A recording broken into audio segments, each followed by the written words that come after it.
الحمد لله وكفى والصلاة والسلام على سيد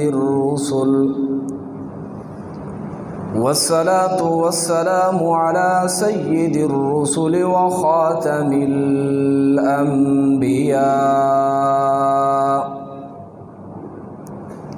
أما بعد فأعوذ بالله من الشيطان الرجيم. بسم الله الرحمن الرحيم.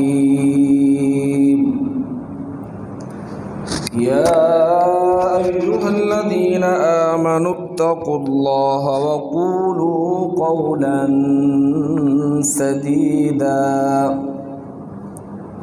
صدق اللہ العظیم.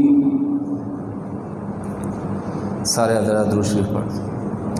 اللہم صلی علی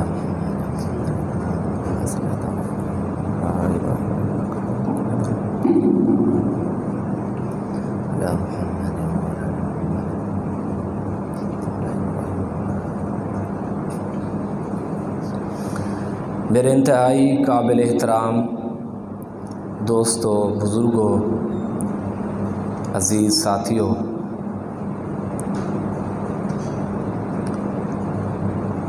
تقوی کے موضوع کے اوپر گفتگو کرنا چاہتا ہوں.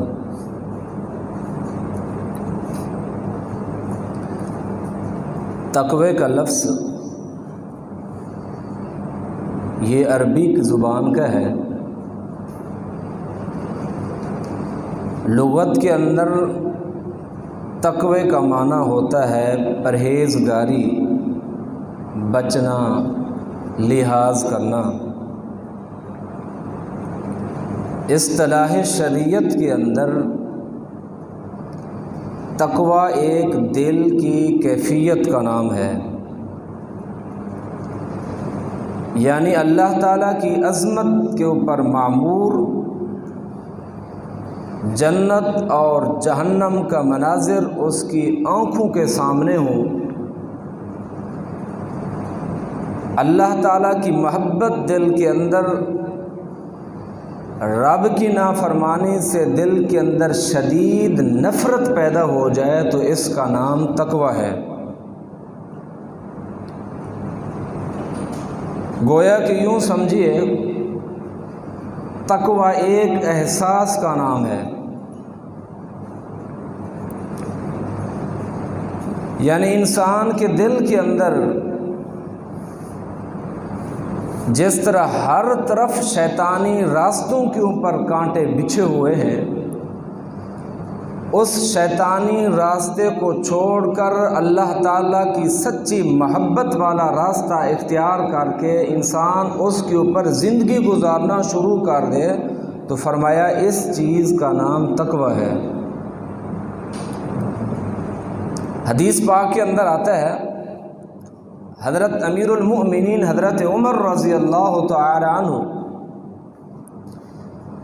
ایک دفعہ حضرت ابی بن کعب رضی اللہ تعالی عنہ سے پوچھتے ہیں، ابی مجھے آپ بتلائیے، آپ قرآن کا فہم و بصیرت مجھ سے زیادہ رکھتے ہیں، مجھے یہ بتلائیے تقوی کس چیز کا نام ہے؟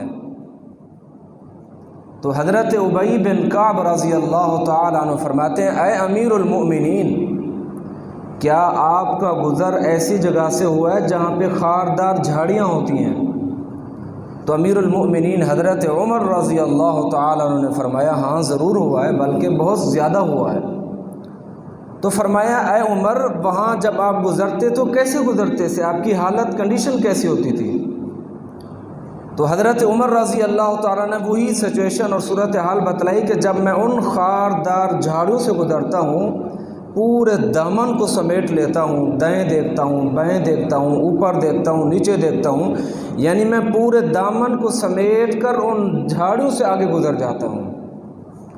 تو حضرت ابی بن کعب رضی اللہ تعالی عنہ مسکرانے لگے تو فرمایا، اے امیر المؤمنین، اس چیز کا نام تو تقوی ہے کہ انسان دنیا کے اندر رہ کر دائیں دیکھے بائیں دیکھے اوپر دیکھے نیچے دیکھے، ہر طرف جہاں پہ شیطانی راستے ہوں، شیطان کے جال بچھے ہوئے ہوں، وہاں ان راستوں سے بچ کر ہٹ کر انسان اللہ کی اطاعت کے اندر زندگی گزارے تو فرمایا اس چیز کا نام تقویٰ ہے۔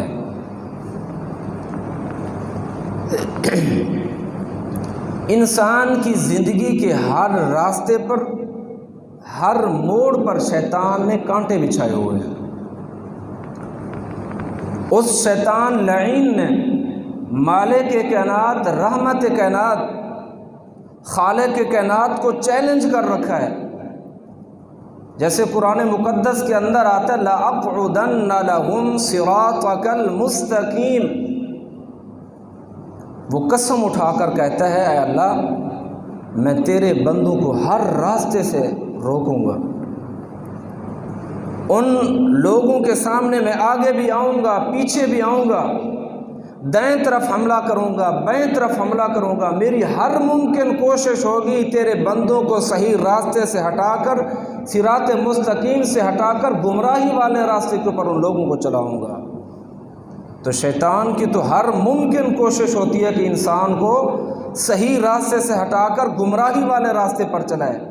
وہ اپنے جی کے اوپر شیطانی راستے کے اوپر جس طرح شیطان چاہتا ہے کہ اسی طرح وہ بندہ جو ہے اسی راستے کے اوپر چل جائے، اس کی ہر ممکن کوشش ہے۔ لیکن ہمیں جو انسانوں کو ذمہ داریاں سونپی گئی ہیں، جو انسان کو اللہ رب العزت نے راستہ دکھلایا گیا، وہ اور راستہ ہے، وہ تقوی کا راستہ ہے، وہ تقوی کا حکم دیا گیا ہے۔ تو اسی وجہ سے اللہ رب العزت نے قرآن مقدس کے اندر ارشاد فرمایا یا ایھا الذین آمنوا اتقوا اللہ، اے ایمان والو اللہ تعالیٰ سے ڈرتے رہو، تقوی اختیار کرو۔ وقولوا قولا سدیدا، اور تم ٹھیک ٹھیک سچ سچ بات کیا کرو، جھوٹ نہ بولا کرو۔ قرآن مقدس کے اندر بے شمار آیات اس پر شاہد ہیں، احادیث مبارکہ کے اندر کثرت سے اس چیز کا ذکر آیا ہوا ہے کہ لوگوں اللہ سے ڈرو، اپنے دل کے اندر تقوی اختیار کرو، اپنے دل کے اندر خوف خدا پیدا کرو، سچ والے معاملات اختیار کرو، جھوٹ کو ترک کر دو، چھوڑ دو، اپنے معاملات کو درست رکھو۔ یہ بہت زیادہ حدیث کے اندر آیا ہوا ہے۔ ہمیں جو دیکھنے کو ملتا ہے معاشرے کے اندر، سوسائٹی کے اندر، جو ہمارے اندر غلطیاں اور کوتاہیاں پائی جاتی ہیں، ہم 5 وقت کی نماز بھی ادا کرتے ہیں، زکوٰۃ بھی دیتے ہیں، صدقات بھی دیتے ہیں، حج بھی کرتے ہیں، لیکن ہمارے معاملات ٹھیک نہیں ہوتے، ہم معاملات کے اندر درست نہیں رہتے، ہم ان کاروبار کے اندر، اپنے معاملات کے اندر جھوٹ اور فریب سے، دھوکہ دہی سے کام لے رہے ہوتے ہیں، حالانکہ نماز بھی پڑھتے ہیں۔ اس کی اصل وجہ یہی ہے کہ ہمارا دل کے اندر تقویٰ نہیں ہے، خوف خدا نہیں ہے۔ فرمایا جس بندے کے دل کے اندر اللہ تعالیٰ کا ڈر پیدا ہو جائے، سوال ہی پیدا نہیں ہوتا کہ معاملات کے اندر کوئی جھوٹ بولے اور کج روی اختیار کرے، کیونکہ اس کے دل کے اندر جنت اور جہنم کے مناظر سامنے کھڑے ہیں، اس کے دل کے اندر اللہ تعالیٰ کا خوف اور تقویٰ سامنے کھڑا ہے، وہ ان چیزوں کو مد نظر رکھتے ہوئے اللہ تعالیٰ سے ڈرتا ہے۔ کوئی بھی معاملہ اختیار کرتا ہے تو سچ والا معاملہ اختیار کرتا ہے، صحیح راستے کو اختیار کرتا ہے۔ قرآن مقدس کے اندر اعمال کا ایک مقصد بیان کیا گیا کہ انسان جو اچھے اعمال کرتے ہیں ان کا مقصد کیا ہے۔ قرآن مقدس کے اندر جہاں پہ اللہ تعالیٰ نے اپنی عبادت کا حکم دیا، فرمایا یا ایھا الناس اعبدوا ربکم الذی خلقکم والذین من قبلکم لعلکم تتقون، اے لوگو اعبدو، اللہ کی عبادت کرو جس نے تمہیں پیدا کیا ہے، جس نے تمہارے ماں باپ کو پیدا کیا، جس نے تمہارے آباء و اجداد کو پیدا کیا، ان کی پیدائش کی تخلیق وجہ اور مقصد کیا تھا ان کے اعمال کا، فرمایا لعلکم تتقون، یہاں بھی تقوی کا ذکر فرمایا کہ تاکہ تم اللہ سے ڈرتے رہو۔ آپ کو میں شروع میں نے بتلایا تقوی دل کی کیفیت کا نام ہے، تقوی ایک احساس کا نام ہے کہ دل کے اندر ایسا احساس پیدا ہو جائے، رب کی نافرمانی سے شدید نفرت پیدا ہو جائے، اللہ کی محبت کا تقاضا اور معیار اتنا کوٹ کوٹ کر بھر جائے انسان کے دل کے اندر کہ وہ انسان ساری زندگی رب کے راستے کے اوپر گزارنا شروع کر دے، تو اس چیز کا نام تقوی کہا گیا۔ جہاں پہ اللہ رب العزت نے روزے کا حکم دیا، فرمایا کتب علیکم الصیام کما کتب علی الذین من قبلکم لعلکم تتقون، کہ اے ایمان والو تم پر روزے فرض کیے گئے ہیں جس طرح پہلے لوگوں کے اوپر فرض کیے گئے تھے۔ تو ان کے اعمال کا جو مقصد بتایا گیا، لعلکم تتقون، تاکہ تم متقی بن جاؤ، تاکہ تم تقوی والے بن جاؤ، تاکہ تم اللہ سے ڈرنے والے بن جاؤ۔ اللہ اکبر کبیرہ، یعنی کتنی بے شمار آیات اس پر شاہد ہیں۔ بار بار یہ انسان کو تلقین کی جاتی ہے کہ تقوی اختیار کرو، تقوی اختیار کرو۔ حج کے بارے میں حکم آیا، فَإِنَّهَا مِن تَقْوَى تَقْوَى الْقُلُوبِ، کہ اپنے دل کے اندر حج کے ارکان ادا کرتے وقت بھی اپنے دل کے اندر تقوی کو اختیار کرو، اللہ سے ڈرو۔ لباس کی زیب و زینت کے متعلق حکم آیا تو فرمایا وَلِبَاسُ التَّقْوَى، تقوی والا لباس اپنے اوپر لاگو کرو، پرہیزگاری والا، اللہ والا لباس۔ اللہ تعالیٰ نے جس کو دیا ہے اچھا لباس پہنا، اللہ تعالیٰ کی نعمت ہے، لیکن جس وقت اللہ تعالیٰ کی نعمت کو بندہ اختیار کرے، دل کے اندر تقوی کا ہونا بھی ضروری ہے، دل کے اندر اللہ تعالیٰ کے ڈر کا ہونا بھی ضروری ہے۔ بے شمار آیات تقوی کے متعلق بیان کی گئی۔ سید سلیمان ندوی رحمۃ اللہ علیہ اپنی کتاب کے اندر لکھتے ہیں کہ حضور علیہ الصلاۃ والسلام کی تعلیمات کا خلاصہ جو مجھے ملا ہے وہ صرف ایک لفظ کے اوپر ہے، فرمایا وہ تقوی ہے۔ اگر حضور علیہ الصلاۃ والسلام کی ہم تعلیمات کو دیکھیں، ان کی سیرت کو دیکھیں، ان کو پڑھیں، صرف ہمیں جو ان کا خلاصہ ملا ہے وہ تقوی ہے، اللہ تعالیٰ کا ڈر، پرہیزگاری، اللہ سے لحاظ کرنا۔ امام ابو حنیفہ رحمۃ اللہ علیہ بہت بڑے امام گزرے فقہ حنفی کے، جن کی فقہ کے اوپر امت مسلمہ اکثریت کے اوپر جو ہے اس کے اوپر عمل کرتی ہے۔ حضرت امام ابو حنیفہ رحمۃ اللہ علیہ کو پتہ چلا کوفہ شہر کے اندر ایک بکری چوری ہوئی ہے تو کسی ریوڑ کے اندر داخل ہو گئی ہے۔ حضرت امام ابو حنیفہ رحمۃ اللہ علیہ کا تقوی کا عالم دیکھیے، اتنی جستجو دل کے اندر پیدا ہوئی، جذبہ پیدا ہوا کہ میں پوچھنا چاہتا ہوں، حتیٰ کہ وہ چرواہوں کے پاس پہنچ گئے کہ پوچھا کہ بکری کی عمر کتنا ہوتی ہے، زیادہ تر کتنی دیر وہ بکری زندہ رہ سکتی ہے؟ تو ان چرواہے نے بتایا بکری کی عمر زیادہ سے زیادہ زندہ رہنے کی وہ 7 سال ہے، اس وقت کی بات ہو رہی ہے۔ تو امام ابو حنیفہ کا تقوی دیکھیے، جس نے پوری فقہ حناف کو مدون کیا، تدوین کے اندر ڈھالا، اور پوری امت مسلمہ اس کے فتووں کے اوپر عمل کرتی ہے۔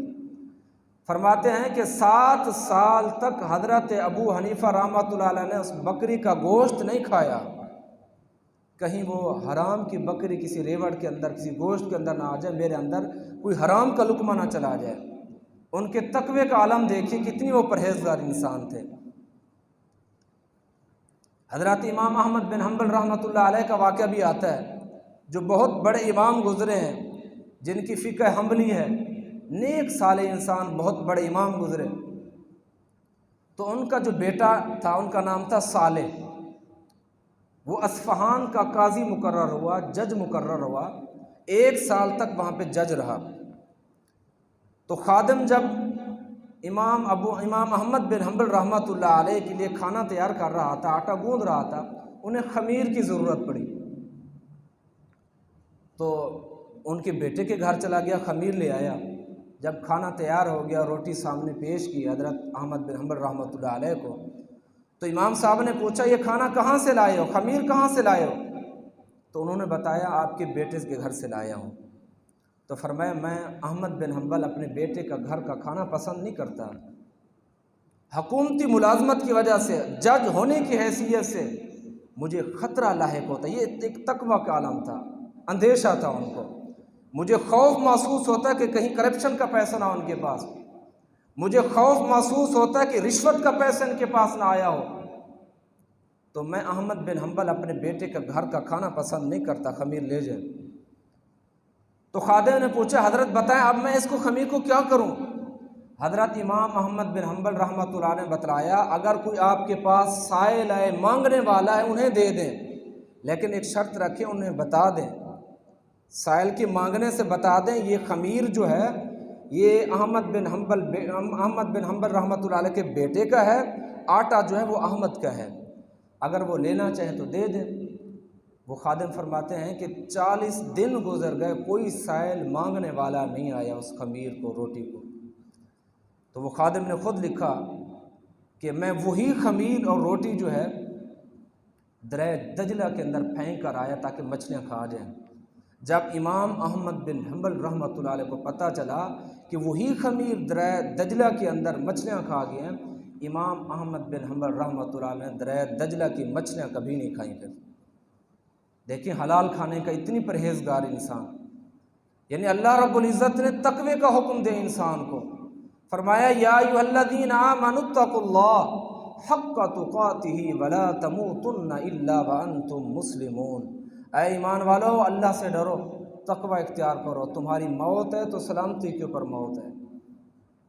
آج ہمارا معاشرہ جھوٹ کے اوپر، ہمارے معاشرے کے اندر فراڈ بہت زیادہ، معاملات کے اندر اتنی جھوٹ جس کی کوئی انتہا نہیں ہے۔ اب جس کے پاس چلے جائیں، پراپرٹی والا ہے وہ اس کے اندر جھوٹ بولے گا، دکاندار ہے وہ اس اپنی دکانداری کے اندر جھوٹ بولے گا، یعنی کوئی چیز جو کوئی بھی شخص کوئی کاروبار کے اندر ہے تو ہر قسم کے جھوٹ سے وہ پرہیزگار نہیں بنے گا، یعنی جھوٹ کو وہ نہیں چھوڑے گا، بے ایمانی، کھانے پینے کے چکر، حرام خوری کے اندر۔